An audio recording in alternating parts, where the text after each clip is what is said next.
સાલવારી ઇતિહાસમાં સમયનું ખૂબ જ મહત્વ છે. ઘટનાઓ સમય અને સ્થાનની સાથે જ લખી શકાય. આપણે સમયને તારીખ, માસ અને વર્ષ સાથે સાંકળીને સમજીએ છીએ. જેમ કે 20 જુલાઈ 2018 શુક્રવાર. આ પ્રમાણે સમયની ગોઠવણી ઈસુ ખ્રિસ્તના જન્મ સાથે સંકળાયેલ છે. ખ્રિસ્તી ધર્મના સ્થાપક ઈસુ ખ્રિસ્તના જન્મને દુનિયામાં કાળગણના સાથે જોડવામાં આવ્યો છે.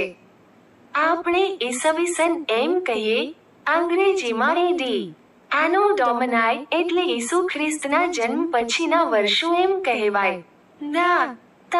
ઈસ 2000 એટલે ઈસુ ખ્રિસ્તના જન્મ પછીના 2000 વર્ષ.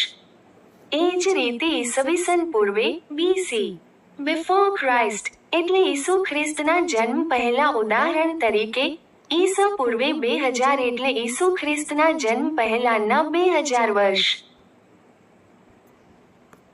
ઘણીવાર સાલવારીને આદને બદલે CE અને કને બદલે BCE તરીકે પણ લખવામાં આવે છે. CE એટલે કોમન ઇરા, સામાન્ય કે સાધારણ યુગ, જ્યારે BCE એટલે બિફોર કોમન ઇરા, સામાન્ય કે સાધારણ યુગ. પૂર્વે, ખ્રિસ્તી ધર્મ વિશ્વના મોટા ભાગના રાષ્ટ્રો સાથે સંકળાયેલો હોવાથી અનેક રાષ્ટ્રોની જેમ આપણે ભારતમાં પણ આજ સાલવારીનો પ્રયોગ કરીએ છીએ. ઘણીવાર BP એટલે કે બિફોર પ્રેઝન્ટ શબ્દનો પણ ઉપયોગ થાય છે. BC બિફોર ક્રાઇસ્ટ એડ આનો ડોમનાય, એનો અને ડોમિની એવા બે શબ્દો મૂળ ગ્રીક શબ્દો છે, જેનો અર્થ in the year of God, ભગવાનના સમયનું વર્ષ થાય છે. એડ 2018 શિલાલેખ.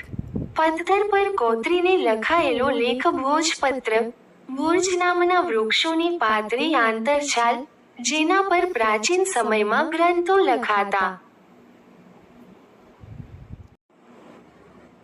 સાલવારી ઇતિહાસમાં સમયનું ખૂબ જ મહત્વ છે.